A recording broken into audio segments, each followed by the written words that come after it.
Previously on Tigger's Honey Hunt. I am an idiot. I could also use a pair of glasses, it seems. On top of being unattentive, I'm also blind as a bat. I'm super dumbass, the real super dumbass. One of these days, man, one of these days, I will best those bees.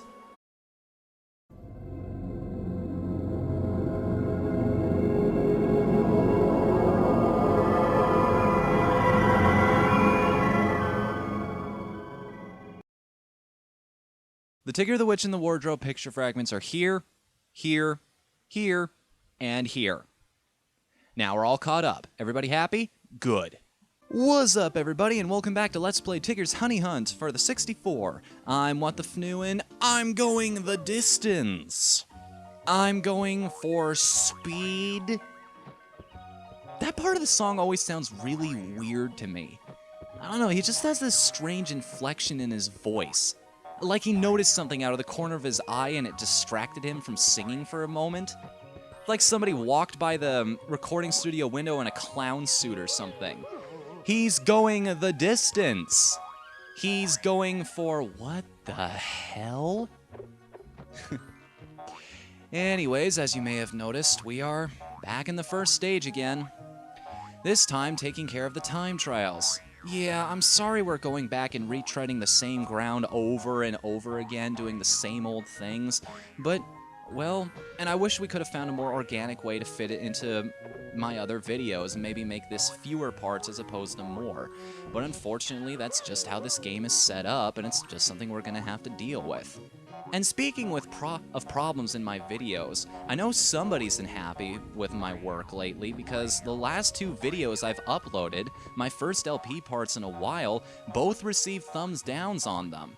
And of course, I have absolutely no idea why, because whoever did that didn't bother to leave a comment explaining that.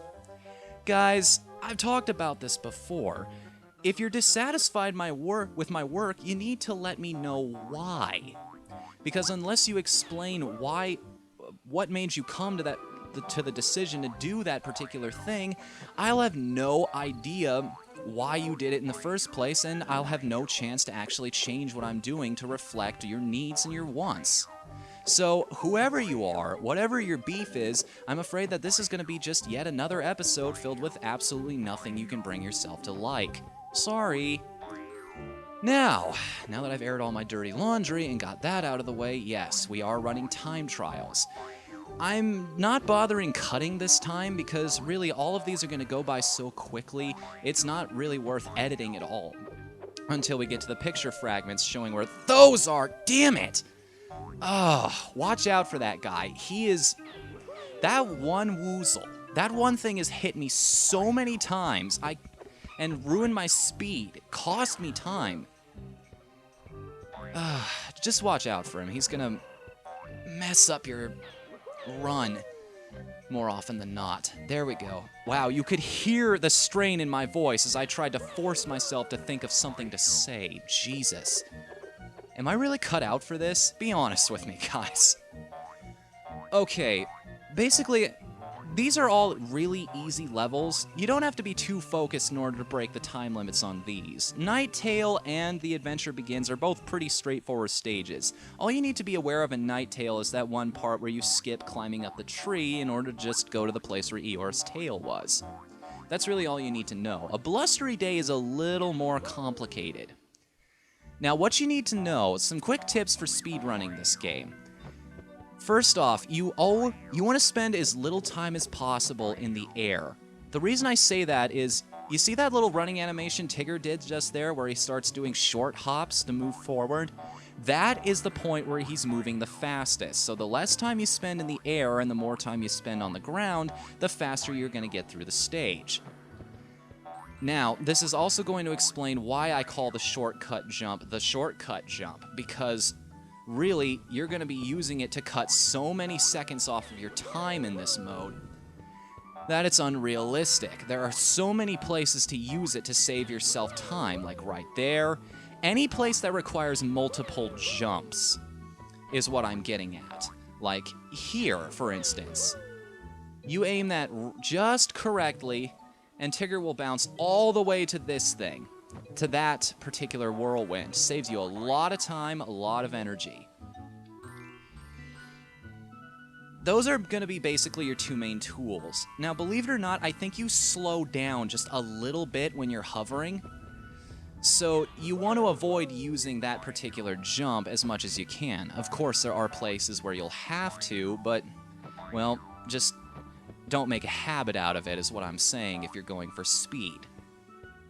So yeah, so far these stages aren't all that bad. Now, Dark Trees and Busy Bees, however, is quite a bit more difficult, I must say. It's not the hardest stage in the game. That honor goes to the one we're going to be tackling after this, but it definitely has the strictest time limit. You can't mess around on this stage, and this is really where the shortcut jump is going to come in handy. There are lots of places here where you'll have to make more than one jump, especially in these segments where you would normally be chased by bees. Did you notice that? The bees completely disappear in every way, shape, and form whenever you take on a time trial, and that's really just to I like to think the developers were doing something nice by taking out all the cutscenes and scripted events at these points, instead of just being completely lazy and just turning off the triggers. Make sure you use a shortcut jump right there, by the way. Saves you a lot of time. You will not beat this stage if you don't make that jump right there. Not the one I just did, the one I explained just a second ago. God, live commentary is hard sometimes. I realize that, though. Perception is a really strange thing, if you think about it. I'm a very literal individual. Everything means one thing to me. Crap, I shouldn't have done 2 jumps there. Everything means one thing to me. I got my car fixed not too long ago. Yeah, that's real specific. That's happened quite a bit, to be honest with you. But yeah, I got my car fixed not too long ago. And my dad told me that the auto guys who were going to drop it off back at the house for me were going to leave the keys under the front mat. Now, to me, front mat means the front mat of the house. No, actually, it is not the front mat of the house. What he meant was the front mat of the car, which should have been clean obvious to everyone but me. And speaking of things that are clean obvious, this is the hardest stage to beat in the game, in under the time limit. I have this stage down to an absolute science, and I'm going to explain it step by step. Okay? You need to be aware of how I do this, because it's the only way to do this. First off, jump straight up here. Don't put it at an angle, because you'll grab the side and just waste a second pulling yourself up. Do 2 shortcut jumps there and there. Okay, now shortcut jump across this. Oh crap, I screwed this up. Sorry, notice my health in the top left corner? This is the only stage where you'll really need to pay attention to this, but more often than not, if you have health to go around, it's going to help you out because you can just take a hit and move on. This stage, you need both of those hits before you die, so I just need to make sure I top off on that before I do this. And I should have been explaining all of that while I was moving, so I didn't have to cover the same ground again. Heh, hindsight is always 20/20, isn't it? Oh well, cut your losses. Anyways, shortcut jump across here. You'll take damage there, and aim yourself to land on the second box there. That way you'll be able to just shortcut bounce across. Use another shortcut bounce right here. You'll land on the turtle, jump immediately off of his head. In this gorge, aim yourself for the little orange line going down that cliff face. You'll land on the rock down there. You cannot skip over this ravine by using a shortcut jump or a flutter jump, so you just have to cut your losses and do that area the way the stage dictates. No real shortcut there. It's the same thing you're expected to do in the stage. However, here, take advantage of your post-hit invincibility. You get 3 bounces before you'll take another hit, so take advantage of that right there. Shortcut bounce across here, and do not try to shortcut jump here. This is another thing you can't make with the shortcut jump. Just flutter across. Dodge the crow right here, because remember, you only have 1 hit left. You can flutter jump across to that, though. Okay, and now there's only 1 more problem spot in this entire stage. Bounce up the spider webs, and it's right over here. This particular lake here. No, wait, it's the one after that. Crap. Okay, you can shortcut jump across this lake. I just never have the nerve in order to do it. This is the lake you gotta wait. Just wait for the turtle, okay? Trust me on this. There's no other way across this lake that I know of. Just wait for him to come over, and then shortcut jump off the second turtle. That'll get you across. Now, Tigger, something you have to be aware about doing this stage. Tigger has a really, really weird physics in terms of using the crouch or the shortcut jump on moving platforms. There's a little segment I'm going to devote to glitches in this game in the final video of this series, where I'll talk more in depth about that, but for now, let's tag our Tigger the Witch in the Wardrobe, which is surprisingly one of the easier stages in this game to uh-oh. Top off on my health here. Just hit the reset button. It'll fill you back up to full health immediately. Almost didn't catch that. Anyways, this is surprisingly one of the easier stages to speedrun. I don't know why. You'd think it'd be the hardest because it's the last, but no.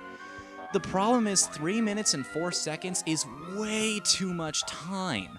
Now, had they lowered that to 2 minutes 40 seconds, that would have been a little better. That's the fastest I've ever gotten through this stage without help. By the way, I've never found a way to beat that heffalump up there, which is why I just wait there. Yeah, so this stage really isn't all that hard. I don't have it down to a science like I do beyond the frog pond, if that's any indication. I didn't have to devote that much of my brain power to it. It's amazing after all these years. Like, have you ever noticed that when you're just going through a game you used to play all the time as a kid, and you're not even thinking about it? At a certain point, it's just muscle memory. You've been over the stage so many times that your fingers just kind of act on their own in a way. You can just trust, if your mind doesn't remember something, you can just trust your body to do it for you. That is one of the most interesting phenomenons I've ever found in a video game. Does that happen to anyone else? Oh, 1 minute in and we're about halfway through this stage already. Make sure you don't overshoot that jump right there. Land yourself on the platform, not past it. You'll be in for a world of hurt if you do. You just kind of have to take a hit right there, by the way, if you want to maintain your speed anyway. Ba-ba-da-ba-da, we're gonna dodge you so we don't get nailed. I want to end this stage with at least one. Wait for you. Don't want to bang my head on the thorns again. Oh, cool. I usually take a hit on that wall right there. I usually don't clear the jump. So, I actually have room to make a mistake now. That's nice. Nice and comforting. Which is weird, because typically speedrunning is all about being a total perfectionist. Whenever I end a sentence with the 3 letters that make up with the 3 letters IST, I can't help but think of Gerard these days. And I think that happens to a lot of people. You know how I'm a creative guy, right? I might have talked before about how you come up with daydreams for other people's IPs. It's just something you naturally do as a writer. It's like a creative tool for helping you build up your own ideas. Whoa! Dang it! He nailed me anyway! I knew he was coming! But yeah. Once upon a time, did you know I had an idea for a spin-off series of The Completionist? It's called The Minimalist. Basically, I would employ my knowledge of being an old, retired speedrunner to kind of give you guys an idea of good games to breeze through as fast as possible. In a way, it's kind of the complete opposite of what Gerard does. I don't know, I thought it was a neat comparison. I sent him a message to see if I could do the series, if I could have permission, but he never got back to me. I don't hold it against him, he's a busy guy. But if I ever do start up that series, or if any of you think it's a cool idea, that's the only way I would start it up, then, well, let it be known that I did try to contact him about it. Anyways, let's save that we did all that. Yeah, saving on camera, what a risky proposition. Anyways, now that all the poo pictures are unlocked, let's begin the editing again, and I will show you where every single one is located. Begin! First one is right here at the beginning of the stage. Kind of coming full circle. It's the beginning, so we'll take it easy on you for now. Bring yourself up here to the first secret area, quote-unquote. There's your second picture. Not this time! Knew you were coming.